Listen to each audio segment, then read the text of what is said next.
biggest team in cycling, Team Sky, is set to have a new sponsor and even more money, a rumored $6 million more. How does that change things, and what does that mean for the team and for cycling to have even more money? Well, probably they'll buy Aston Martins for team cars, and they'll have space shuttle buses, and jetpacks, and I don't know. Gregor Brown here to hear from some of the cycling insiders on what it means for Team Sky to become Team Ineos with even more money for 2020. What does this mean for a bike team to have so much money, and is that going to change things? Yeah, money, that's the money they've got. It's great for them. I think it's great for the sport that the biggest team in our sport will continue. I think it would have been a real travesty and a pretty bad mark on the sport if the team who has had the most success in the last decade can't find a sponsor. So it's a great sign, and I think with that excitement, it will hopefully attract some more sponsors to our sport. There's a lot of big sponsors that have entered the sport over the last couple of years who obviously see that there's an incredible value to our sport.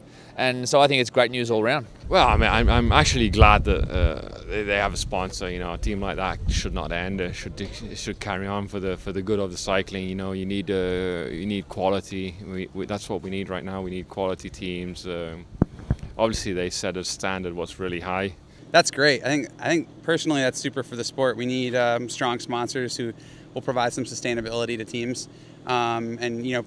Personally, selfishly as a rider, you know, I think it helps to just, you know, raise our value, and the more teams that are taking care of their riders and paying good salaries and doing it professional and doing it the right way, the better it is for all of us.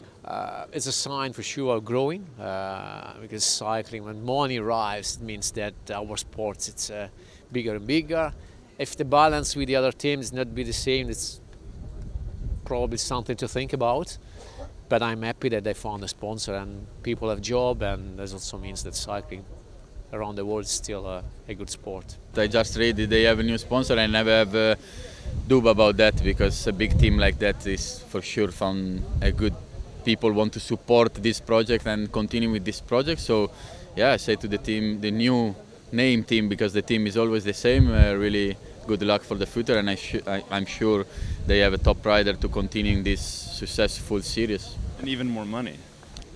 Yeah, that is lucky for the riders and for I don't know how they manage the team, for sure.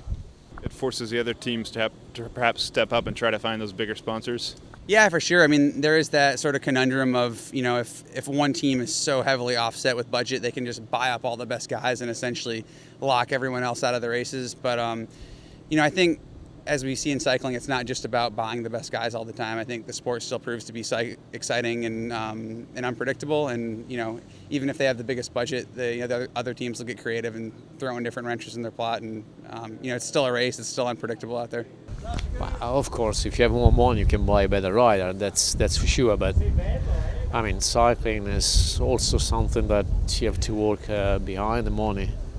So let's see. I don't know. Yeah, no, to have much money, more money, it's better for sure. Maybe for them and not for the other, but we're going to fight to find more money. It's tough for a lot of other teams to kind of match their standard. It's almost impossible for some other teams. For some nations, actually, I was actually talking to another journalist the other day about Italian cycling and Italian teams and how Italy is completely nowhere really right now with cycling. So I'm really happy that they found a sponsor, and this set, I guess, another benchmark for people to try and climb up to. They've raised the bar. We're just trying to keep up with it.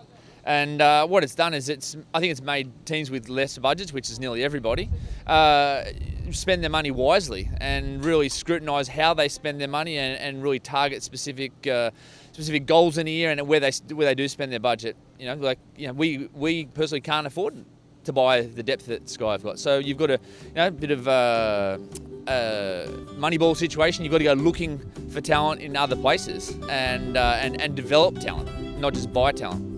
Thanks for watching the video. If you like it, give it a thumbs up. Leave some comments down below. Let me know what you thought of the video and what you'd like to see in future videos. Subscribe if you haven't already, and make sure to check out my other videos.